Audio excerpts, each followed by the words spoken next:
First of all, pepper spray. That just burns your eyes, right? Right. I mean, it's like a derivative of actual pepper. It's a food product, essentially. But a lot of experts are looking at that and saying, is that the real deal? Has it been diluted because...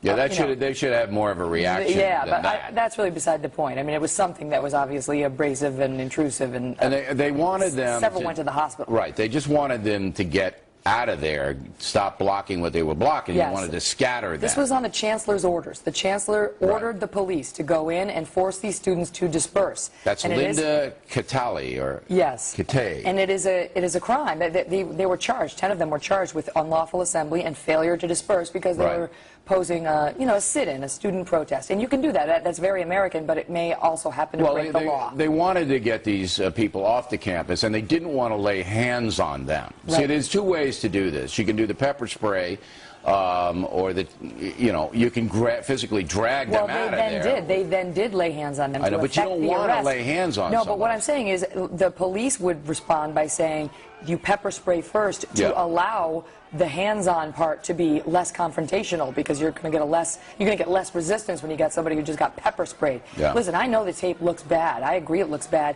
All I'm saying is that from a legal standpoint, I don't know that the cops did anything wrong. We're going to have to learn more about the facts. But the cops are allowed to use reasonable force to effect compliance with an arrest. Yep. It does look like these students were failing to disperse and were, in some cases, unlawfully assembling and perhaps even resisting arrest. There's some, you didn't show it on the tape, but where the cop goes to grab one of the students, and you can see she puts her arm back. She's not letting him grab her.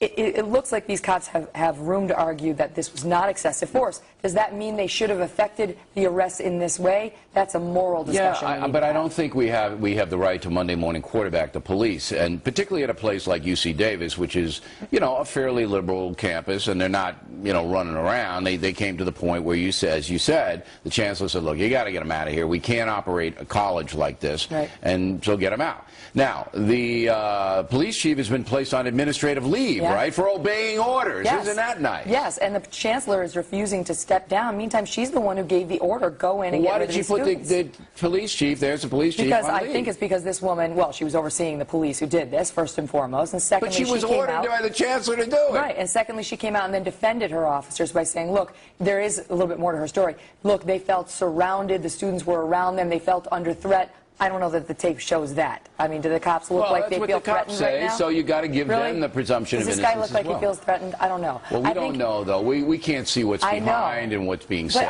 But here's my instinct. Here's my instinct after having practiced law for as long as I did, that she felt the need to say something in their defense. She just made something up rather than sticking with the facts, which is you're allowed to use some reasonable force to effect an arrest. And pepper spray is, even though it looks shocking, allowed. All right. So we're going to follow the case and find out what happens to the police chief and to the chancellor.